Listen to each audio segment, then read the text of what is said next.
Hello, folks. Welcome to Notoriously Episcopalian, a podcast of sermons from me, Kelly Hudlow, an itinerant Episcopal priest in Alabama.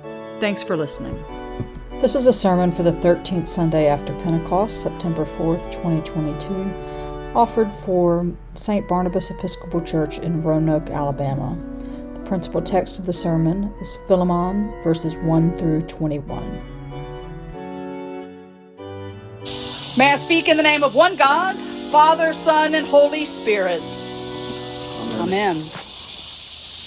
Well, you may not quite realize it, but this morning we did a rather unepiscopalian thing in that we read nearly an entire book of the Bible in one sitting. Had we pressed on for 5 more verses, we would have read the entirety of Paul's letter to Philemon this morning. This letter that we have is only 26 verses long. In the original Greek, it's just 335 words. Some might call it more of a note than a letter, maybe. But it is one of the 7 undisputed letters written by the Apostle Paul, and is also the shortest. But it has all the markers that we expect from Paul, sort of the formal greeting and thanksgiving, and then a request or teaching passage, and then a closing.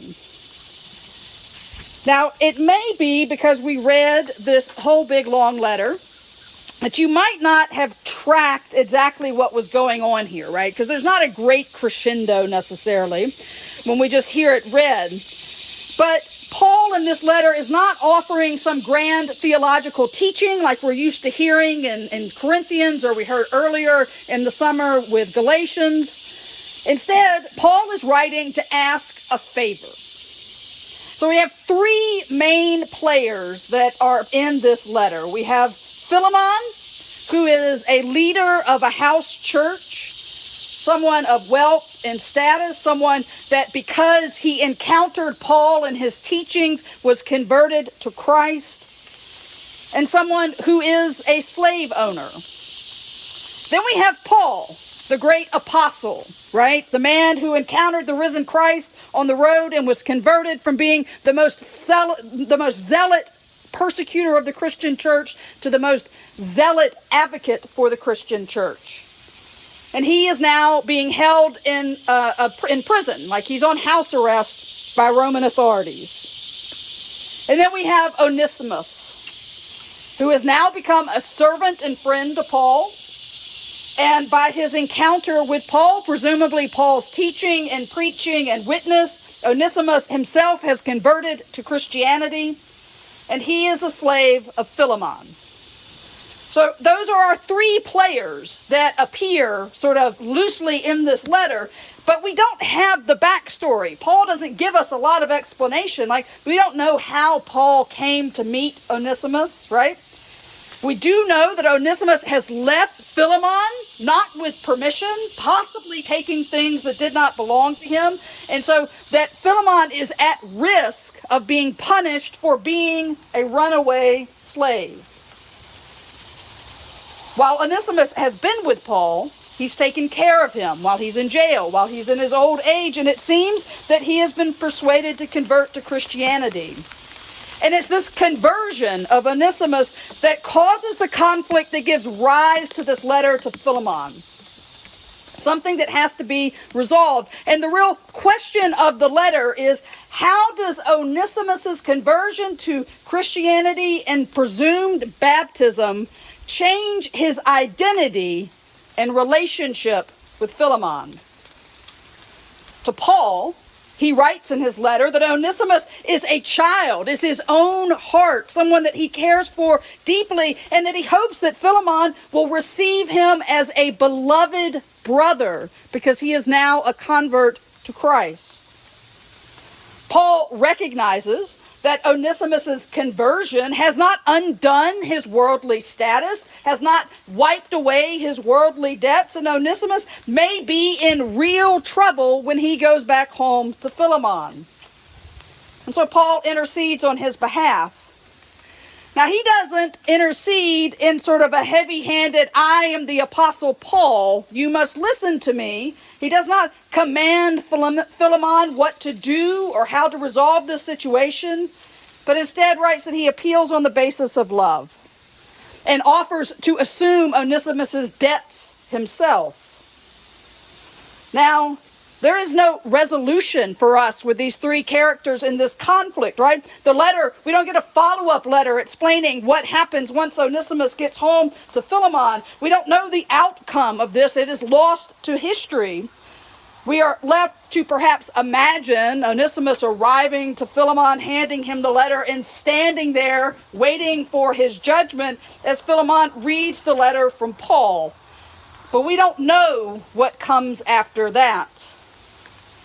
Does Philemon welcome Onesimus as his brother, forgiving his debts? Does Philemon angrily do the paperwork to grant him his freedom while sending a bill to Paul back in jail?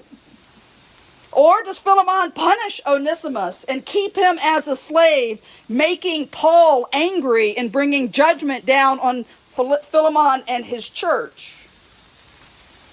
Each option certainly has a cost. And doing what we would probably consider the right thing to do perhaps has the highest cost of all. The letter to Philemon is such a curious little artifact that we have left of our faith because it is so short and so unresolved and so without major theological teaching, but yet it mattered enough to the community that received it that they kept it safe, right? They held on to it in a way that it was able to find its way into our scriptures to be discovered and understood as one of Paul's undisputed letters. And so that would seem to say that there's something that we are called to learn from this letter. Now, what's interesting is the letter to Philemon has sort of a contentious history in the life of the Christian faith. It has been used to both justify the enslavement of people and to demand the liberation of enslaved people. It can be read either way. It has been used to condemn Paul as someone who missed the boat and should have taken the opportunity to demand the end of enslavement of baptized Christians, right? We like to judge Paul. He's pretty easy punching bag for us in the contemporary world. But Paul just does not address that issue at all. So what do we learn from a letter about three men? Two very powerful men, one very wealthy, and one man enslaved to the other in the 21st century. I think first we learn that being faithful is risky and costly.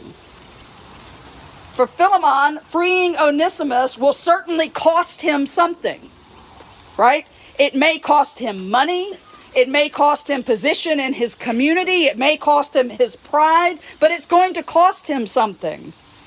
And potentially for Paul writing this letter, it's going to cost him something if Onesimus is freed, because Paul may be left paying the bill. To get the letter delivered to Philemon, Onesimus had to risk going home. This is a letter that he is sent with back to Philemon. And so he has to risk going home and possibly losing the freedom that he had managed to steal from his enslaver. Being faithful is risky and costly. But being faithful is also about relationships that are based in love and not in being right. Paul doesn't command. He appeals in the basis of love. This is stark contrast if you think about how so many of our interactions go in the current age, right? We live in a world that is filled with dichotomies of right and wrong, in and out, conservative, liberal, Republican, Democrat, right? We paint every issue with broad, bright lines, and oftentimes it's our relationships that take the toll for it. Paul's appeal to Philemon centers on his connection to him and their relationship, while acknowledging that Philemon has rights that have been transgressed here. He has rights in this situation to do certain things. But Paul is willing to give up his power and rights as an apostle of Christ, his authority over Philemon and his church, to instead of ordering him to do something, to appeal to him in love based on relationship, so that Onesimus and Philemon and Paul's relationship can be strengthened. Perhaps what we learn most from this very short, very curious letter that has found its way into our scriptures is that oftentimes you need more than 140 characters or a text message or a thumbs up emoji or an angry face emoji when you are dealing with complex issues. Complex issues often don't have resolution. We're often left wondering what is the outcome. But what they do require is mutual respect and care.